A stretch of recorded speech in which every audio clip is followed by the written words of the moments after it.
کہانی ایک انڈیا کے سکول کی ہے جہاں پہ ایک بچہ ہندو بچہ جا کے داخلہ لیتا ہے تو اس سکول کا یہ رول تھا، قانون تھا کہ جو بھی نیا اسٹوڈنٹ داخل ہوتا ہے یا جو پہلے والے ہیں یا وہ سکول آتے ہیں تو وہ سب سے پہلے جو ہے وہ آدھا گھنٹہ بیٹھ کے خاموشی کے ساتھ پوجا کریں گے۔ وہ جیسے بیٹھ کے اور وہ پالتی مار کے بیٹھ جاتے ہیں آنکھیں بند کر کے، ایسے پوجا کرنے کے بعد وہ پھر جا کے جو ہے وہ کلاسیں سٹارٹ کریں گے۔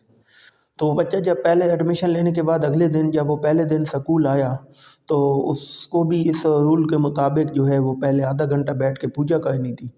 وہاں گیلری میں بیٹھ کے انہوں نے ایک جگہ بنائی ہوئی تھی، تو وہ جب وہاں پہ بیٹھ کے پوجا کے لیے بیٹھا تو ادھر ادھر کی آوازیں اسے ڈسٹرب کرنے لگ گئیں، اسے غصہ آنے لگا۔ 1-2 منٹ کے اندر وہ اٹھ گیا اور غصہ کرنے لگ گیا کہ یہ مجھ سے نہیں ہوتا، آپ لوگ جو ہیں وہ باتیں یا خاموش، جہاں پہ سکول تھا وہاں شور تو آنا تھا، باتیں تو ہونی تھی۔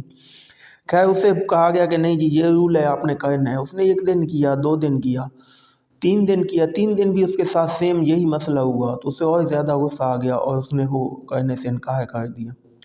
اس کے استاد نے اسے سمجھایا کہ دیکھیں یہ تو آپ کو کرنا، آپ دوسروں کی باتوں کو ذہن پہ لیں گے، ادھر ادھر کی توجہ دیں گے، آپ اپنے کام پہ توجہ دیں، آپ بیٹھ کے پوجا کریں۔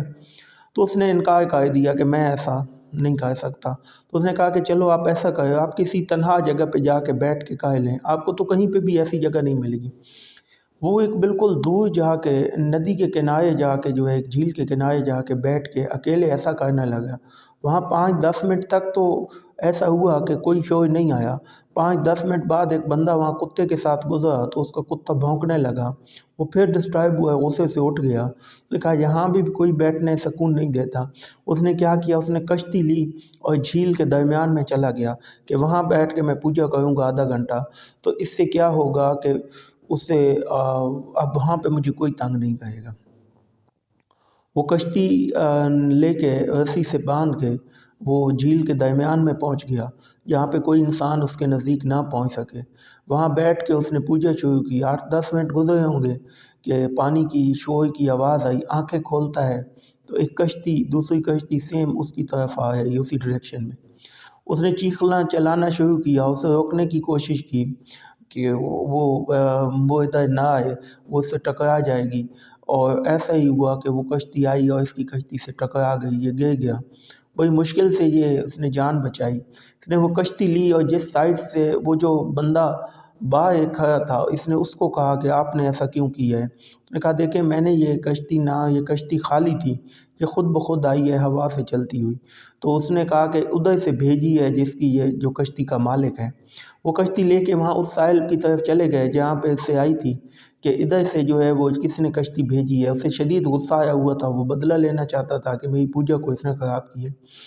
وہاں پہ جا کے اس نے جب بات کی تو پتہ چلا کہ یہ کشتی تو سیل کے ساتھ بندھی ہوئی تھی، تیز ہوا آئی ہے جو اس کو وہاں سے رسی توڑ کے یہ جو ہے خود بخود یہ چلتی ہوئی ادھر آئی ہے۔ تو اسے تب احساس ہوا کہ وہ چاہے انسان ہو چاہے کوئی بھی چیز ہو جو ہمارے کام میں خلل ڈالتی ہے، ہمیں اس طرف توجہ نہیں دینی چاہیے۔ یہ خلل ڈالنے والی چیزیں ہر صورت میں آتی ہیں۔ ہمیں ٹوٹلی اپنے کام پہ ہم کامیاب تبھی ہو سکتے ہیں جب ہم مکمل اپنے کام پہ توجہ دیں گے۔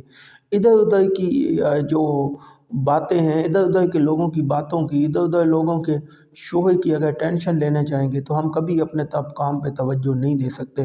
اور اس دنیا میں انسان کی زندگی میں ایسا ہے ہی نہیں کہ آپ کو ادھر ادھر کی باتیں نہ سننی پڑیں۔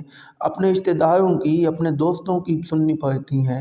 کسی بھی کام کرنے میں بہت سے لوگوں کی پازیٹیو اور نیگیٹیو کومنٹس آتے ہیں۔ ہمیں پازیٹیو اور نیگیٹیو کومنٹس کو دیکھنا چاہیے، لیکن ہمیں اپنے کام پہ توجہ دینا چاہیے، نہ کہ ان پہ توجہ دے کے ہم ان کی کسی نیگیٹیو باتوں کو لے کے بیٹھ جائیں اور اپنے منزل اور اپنے کام سے اپنے سوچ کو ہٹا لیں۔ تو ہم اس طرح پہ کبھی بھی اپنے کام میں کامیاب نہیں ہو سکتے۔ لہٰذا اپنے کام پہ مکمل توجہ دیں، ادھر ادھر کی باتوں سے تنگ ہو کے غصہ کر کے اپنا نقصان نہ کریں۔